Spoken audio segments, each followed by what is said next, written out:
Assalamualaikum students. I hope that you are all fine. In this lecture we will discuss about physics important definitions and related MCQs. It is our physics class 3. Let's go to our today's definition importance.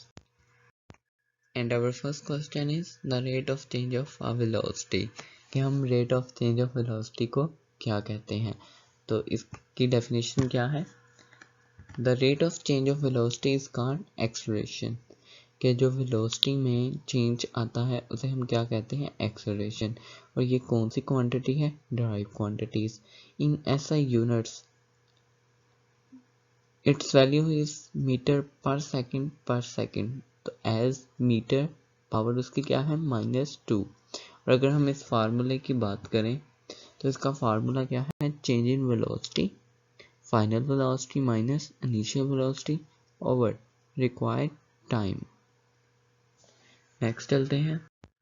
What is meant by torque? Torque किसे कहा जाता है? The turning effect of a force. Force जो हम लगाते हैं किसी चीज को, उसको टर्न करवाने के लिए, उसको घुमाने के लिए, तो उसे हम कौन सी फोर्स कहते हैं? टॉर्क. टॉर्क का दूसरा नाम क्या है? Moment of a force. Torque is measured in newton meter, यानी ऐसा यूनिट इसका क्या है? Newton meter. और अगर हम इसके एग्जाम्पल की बात करें तो जब हम पेंसिल को शार्पनर में घुमाते हैं तो तब भी हम फोर्स लगाते हैं और किसी चीज़ को रोटेट मूव करवाते हैं, यानी उसके एक्सिस के गिर्द एक बॉडी को रोटेट करवाते हैं, तो उसे भी हम टॉर्क कहते हैं. और सेकंड एग्जाम्पल है turning water tap, turning door knob are some examples of torque. अगर हम टॉर्क के फार्मूले इसके रिप्रेजेंटेशन की बात करें तो इसको हम डिनोट करते हैं इस सिंबल से, जो आपकी स्क्रीन पर शो हो रहा होगा. नेक्स्ट उसका फार्मूला है torque is equal to force multiply distance. Distance यहाँ पे कौन सा है? Moment arm. तो हम फोर्स को मोमेंट आर्म के साथ मल्टीप्लाई करेंगे तो वो किसके इक्वल आएगा? टॉर्क के इक्वल. नेक्स्ट हमारा लास्ट क्वेश्चन है Newton's law of gravitation.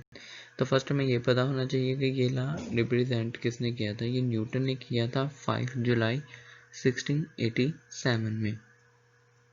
Newton कौन था? एक फिजिशियन था, एस्ट्रोनॉमर था और मैथमेटिशियन था.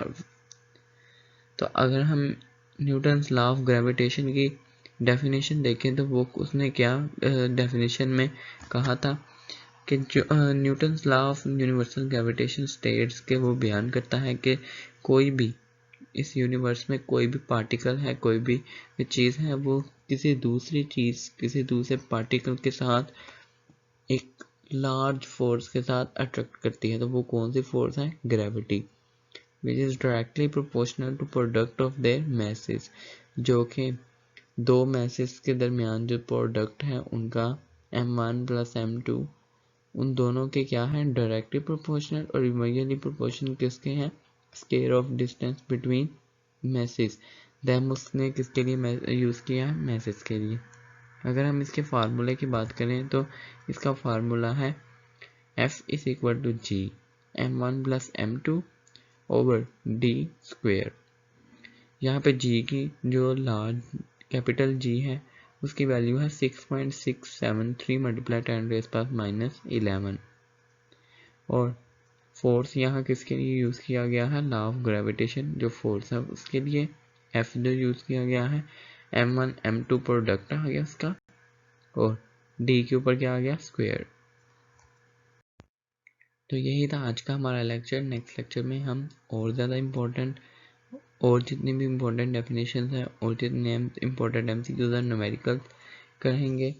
आप इस लेक्चर को, आप हमारे चैनल को सब्सक्राइब करें, सब लेक्चर्स को मुकम्मल देखा करें ताकि आप लोगों की अच्छे तरीके से तैयारी हो सके.